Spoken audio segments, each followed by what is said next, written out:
Hello, today we're going to talk a little bit more about sounds and phonemes.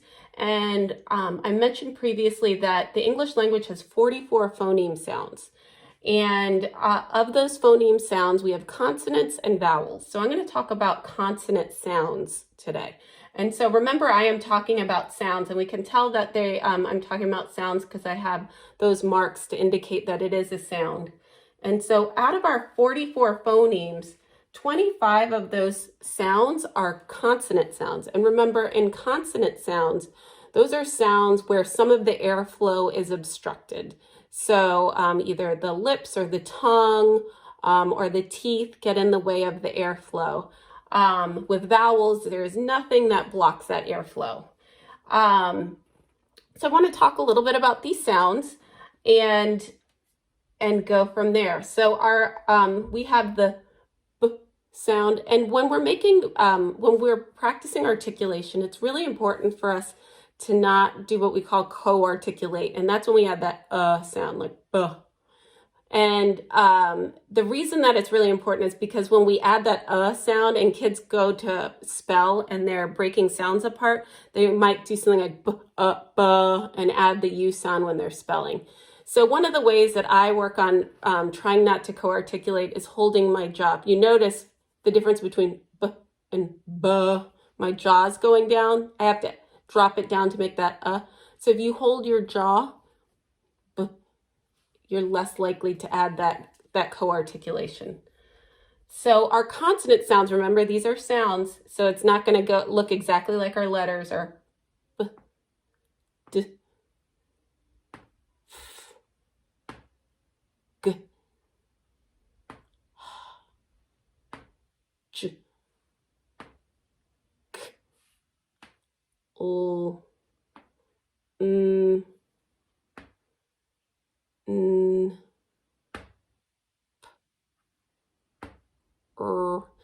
R is a tricky sound, and it's a tricky sound for kids to make. So sometimes when we make the R sound, we want to go R.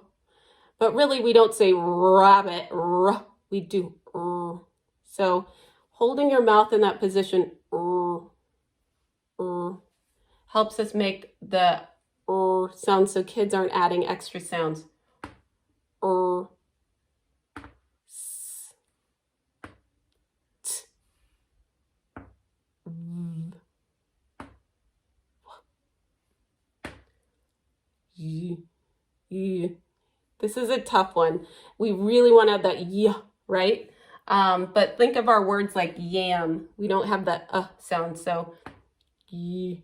The sides of your tongue touch the roof of your mouth, but the middle of your mouth doesn't touch. Y, y.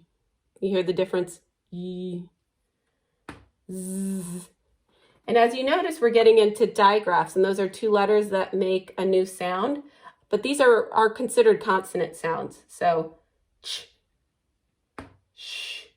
This ZH is the zh, like you hear in treasure. Zh.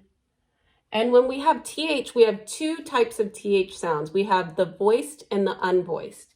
So like in the word thumb, just airflow, no, our voice box isn't on. And then we have like in this. So I turn my voice box on for this. Then in the English language, which from its Germanic origins, we have this WH making the sound, but it can be really difficult to hear the difference between the of the WH and the of the W. And so I usually will not even differentiate this for kids. But I just wanted to show you that HW sound, that's the in the language of origin, it used to be spelled with this HW, and so that's where it originally came from. And then as the language progressed, it moved from WH. So that's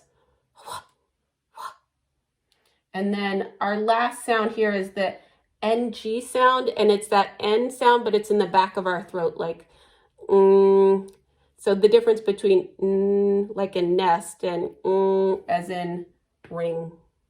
Feel that difference in the back of your throat. So these are the 25 consonant sounds in the English language. And I'm going to talk a little bit about how they differ based on where we articulate them.